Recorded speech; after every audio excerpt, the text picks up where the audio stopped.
বাংলাদেশেই আরো চাপে ইউনূস, তদারকি সরকারের ওপর চাপ বাড়ছে। ইউনূসকে নিশানা বিএনপি মহাসচিবের। ইউনূস জামানায় সংস্কারে প্রশ্ন মির্জা ফখরুলের। নির্বাচিত সরকার ছাড়া সংস্কারের বৈধতা নিয়েও প্রশ্ন।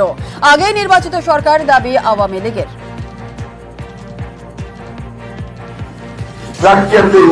সংস্কার অবশ্যই লাগবে, কিন্তু সেই সংস্কারটার যে পেছনে যে শক্তিটা লাগবে সেটা হচ্ছে একটা নির্বাচিত পার্লামেন্ট, নির্বাচিত সরকার।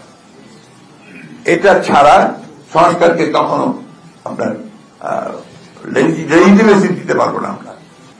যারা জাতীয়তাবাদে বিশ্বাস করেন, যারা বাংলাদেশি গণতন্ত্রে বিশ্বাস করেন, যারা দেশের খালেদা নেতৃত্ব এবং তারেক রহমানের নেতৃত্বে বিশ্বাস করেন, তারা সবাই ঐক্যবদ্ধ হন, বিভক্ত হবেন না, এবং এই লড়াই থেকে কি করে আরো বাড়ানো যায় সেই কৌশলগুলো গ্রহণ করেন।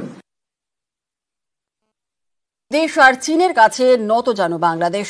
নতুনভাবে দেশ গড়তে পদ্মা পারে ভরসা চীনা পুঁজি, আর এই নিয়ে কাজও শুরু করে দিয়েছে ঢাকা। এর পাশাপাশি তুরস্ক থেকে অস্ত্র কেনারও পরিকল্পনা করেছে তারা।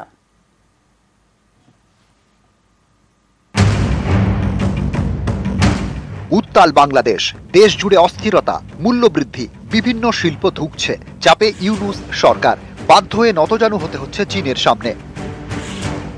এই নতুন বাংলাদেশ, নতুন গণতান্ত্রিক বাংলাদেশের পথে যে আমরা রওনা দিয়েছি, এই রওনার পথে অর্থনৈতিক সহযোগিতার অনেকগুলো ক্ষেত্র আছে, সাংস্কৃতিক সহযোগিতার অনেকগুলো ক্ষেত্র আছে।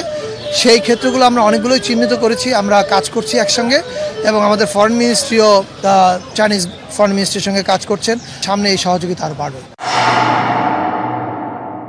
ওনারা জানিয়েছেন যে ওনাদের সামরিক রপ্তানি প্রায় $8 বিলিয়ন কাছাকাছি, এবং তারা উপযুক্ত এবং খুব জুৎসই সামরিক প্রযুক্তিতে তারা বিনিয়োগ করছে, এবং তাদের এই বিনিয়োগের আগ্রহ দেখিয়েছে। এই কোঅপারেশনের ব্যাপারে আমরাও আগ্রহী। যে যে অর্থনৈতিক কোঅপারেশনগুলোকে দ্রুত বাস্তবায়ন করতে পারি সেই ব্যাপারে সিদ্ধান্ত নেওয়ার জন্য আমাদের আলোচনা হয়েছে। সম্প্রতি বাংলাদেশের অনেকেই যুদ্ধের জিগির তুলছেন। ভারত সীমান্তের কাছে মহড়া করেছে বাংলাদেশি সেনা। একদিকে মহড়া, আর একদিকে হাস্যকর সব হুমকি।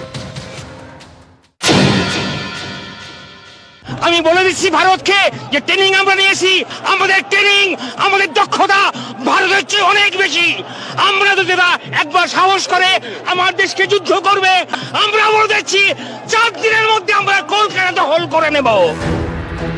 কলকাতা দখলের দিবা স্বপ্ন যে বাংলাদেশে, সেই বাংলাদেশের মায়ানমার সীমান্তের বিস্তীর্ণ এলাকা দখল করে নিয়েছে আরাকান আর্মি। এতে ঢাকার চাপ বাড়ছে। এরপরেও বাংলাদেশের অবসরপ্রাপ্ত সেনাকর্তাদের হাস্যকর হুমকি বন্ধ হয়নি। মোদী সাহেবকে বলবো, বাংলাদেশের বিরুদ্ধে অবস্থান গ্রহণ করেন না। বাংলাদেশের সাথে পাঙ্গা দিলে এটা খুব কস্টলি হবে। অ্যাটম বোমার ভয় দেখাইেন না, নিউক্লিয়ারের ভয় দেখাইেন না। আমাদের অনেক বন্ধু রাষ্ট্র আছে যাদের কাছে নিউক্লিয়ার বোম আছে এবং তারা দিতে রাজি আছে। সুতরাং আপনি ব্যবহার করবেন, আমরা এখানে কলা চষবো, এটা হবে না। এখান থেকেও নিউক্লিয়ার বোম লঞ্চ করা। নিজেদের ক্ষমতা নেই, কিন্তু মুখে বলির অভাব নেই। অন্য দেশের থেকে পরমাণু বোমা ধার করে নাকি ভারতে হামলা করবে। এইসব হুমকিতে কেউ ভয় পায় না, বরং হাসি পায়। কোনো সার্ভিং বাংলাদেশি অফিসার স্টেটমেন্ট দেয় কেন কি? ওরা বোঝে যে ওদের ক্ষমতাটা কি আর ইন্ডিয়ার ক্ষমতাটা কি। এইসব স্টেটমেন্ট কারা দিচ্ছে? Retired armed forces officer. আফগানের হেরোইন অনেক আসছে, হয়তো বাংলাদেশি অফিসাররাও খাচ্ছে, খেয়ে এইসব স্টেটমেন্ট দিচ্ছে। নিউজ 18 বাংলা।